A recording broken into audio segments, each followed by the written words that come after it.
रक्तदान जीवनदान कार्यक्रम सम्पन्न। जीवन बचाउने उद्देश्यसहित रक्तदान।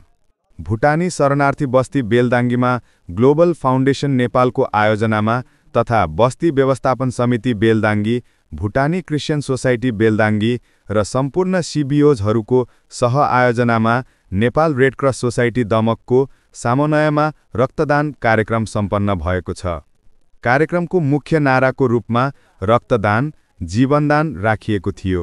यस रक्तदान कार्यक्रमको मूल उद्देश्य थियो कसै पनि व्यक्तिले, चाहे त्यो भुटानी शरणार्थी होस् वा नेपाली नागरिक, रगतको कमीले अकालमा आफ्नो जीवन गुमाउन नपरोस्। कार्यक्रमको सुरुवात ग्लोबल फाउन्डेसन नेपालका सदस्यहरूले रक्तदान गरेर गरिएको थियो। सो अवसरमा बस्ती व्यवस्थापन समिति बेलदाङ्गीका सचिव श्री सञ्चाहाङ सुब्बा स्वयंले पनि रक्तदान गर्नुभएको थियो। त्यस्तै अमेरिकाबाट आएका भुटानी युवाहरूले आफ्ना समुदायको हितका लागि रक्तदान गर्दै सहयोग गरेका थिए। भुटानी क्रिस्चियन सोसाइटी बेलदाङ्गीका युवा भाइ बहिनीहरूले पनि रक्तदान गर्नुभएको थियो। करिब 25 देखि 30 जनासम्मले यस रक्तदान कार्यक्रममा रक्तदान गरेका थिए। कार्यक्रममा ग्लोबल फाउन्डेसन अफ अमेरिकाका अध्यक्ष तथा संस्थापक श्री प्रजा भिताल प्रमुख अतिथि रहनुभएको थियो भने ग्लोबल फाउन्डेसन नेपालका अध्यक्ष श्री भोला धितालले कार्यक्रमको अध्यक्षता गर्नुभएको थियो। साथै बस्ती व्यवस्थापन समिति बेलदाङ्गीका सचिव श्री सञ्चाहाङ सुब्बा र पूर्व बेलदाङ्गी शिविर सचिव श्री टिबी राई विशिष्ट अतिथिका रूपमा उपस्थित हुनुहुन्थ्यो। रक्तदान कार्यक्रमकै अवसरमा ग्लोबल फाउन्डेसन नेपाल तर्फबाट प्रमुख अतिथि श्री प्रजा धिताललाई सम्मान पत्रद्वारा सम्मान गरिएको थियो। कार्यक्रममा पूर्व सचिव श्री टिबी राईले global foundation Nepal, global foundation of America तथा अध्यक्ष श्री प्रजा धितालप्रति हार्दिक धन्यवाद ज्ञापन गर्नुभयो। उहाँले स्वास्थ्य जस्तो संवेदनशील र मानव जीवनका लागि अत्यावश्यक क्षेत्रमा निरन्तर सहयोग पुर्याउँदै आएकोमा कृतज्ञता व्यक्त गर्नुभयो। साथै बेलदाङ्गी शरणार्थी बस्तीमा एम्बुलेन्सको आवश्यकता रहेको उल्लेख गर्दै उक्त सुविधा उपलब्ध गराउन पनि अनुरोध गर्नुभयो। उहाँले स्वास्थ्य जस्तो संवेदनशील क्षेत्रमा सहयोग पुर्याएकोमा ग्लोबल फाउन्डेसन नेपाल र ग्लोबल फाउन्डेसन अफ अमेरिका प्रति कृतज्ञता व्यक्त गर्नुभयो। त्यस्तै बस्ती व्यवस्थापन समिति बेलदाङ्गीका सचिव श्री सञ्चाहाङ सुब्बाले आयोजक संस्थालाई धन्यवाद दिँदै अमेरिका लगायत विभिन्न देशहरूमा रहेका भुटानी समुदायका युवाहरूले समुदायको हितमा गरेको योगदान प्रशंसनीय रहेको बताउनुभयो।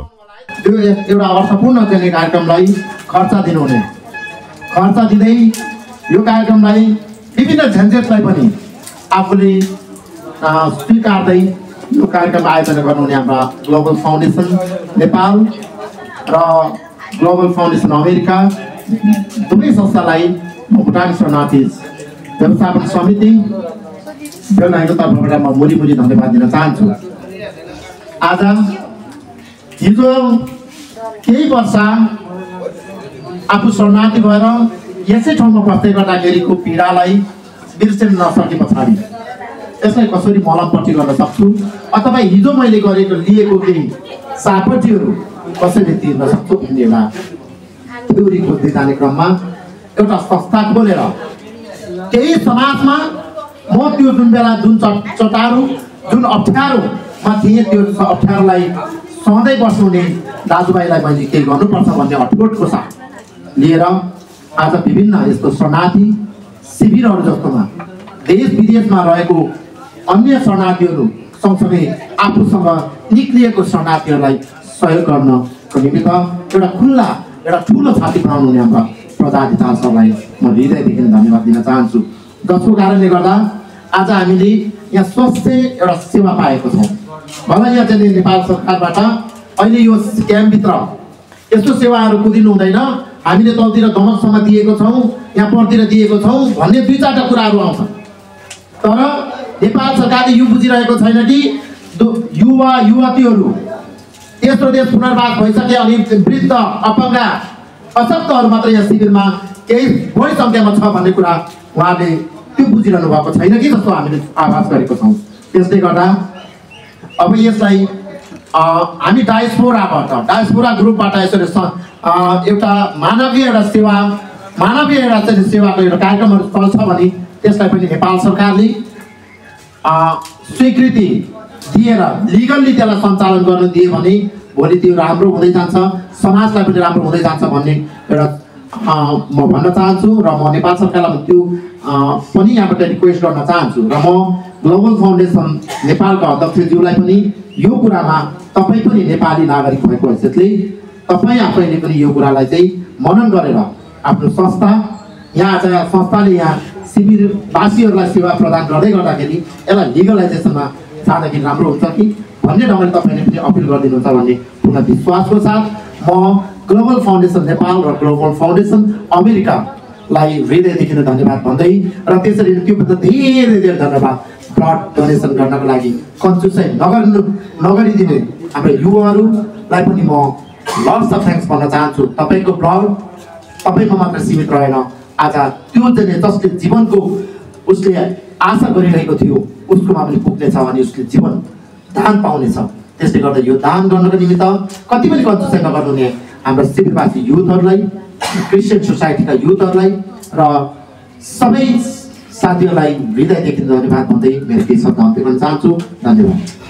कार्यक्रममा बोल्दै प्रमुख अतिथि श्री प्रजात हितालज्यूले भन्नुभयो, रक्तदान जीवनदान कार्यक्रममा आएर आफ्नो अमूल्य रक्तलाई अरू कसैको जीवनमा दान दिनको लागि समावेश हुनुहुने सम्पूर्ण युथ अथवा सम्पूर्ण दाजुभाइ दिदीबहिनीहरूलाई ग्लोबल फाउन्डेसन अफ अमेरिकाको तर्फबाट धेरै धेरै धन्यवाद दिन चाहन्छु। सँगसँगै ग्लोबल फाउन्डेसन एउटा नन प्रफिट सेवामूलक संस्था हो। यसले नेपालमा अहिले स्वास्थ्य क्षेत्रमा काम गरिरहेको छ। अब विशेष गरेर अहिले ग्लोबल फाउन्डेसनलाई भएको समस्या के छ भने दर्ताको प्रक्रियाको कुरा रहिरहँदा हामीलाई नेपाल सरकारले केन्द्रबाट अनुमति दिइसकिया छ, तर समस्या हामीसँग कहाँनिर छ भने यो बस्ती व्यवस्थापनभित्र सञ्चालन गर्नको लागि एउटा छुट्टै पेपर अथवा कागज नगरपालिका अथवा चाहिँ वडा अथवा चाहिँ जिल्ला कहीँबाट हामीलाई एउटा पत्र चाहिएको भएका कारणले गर्दाखेरि हामी त्यहाँ अड्किराखेका छौँ।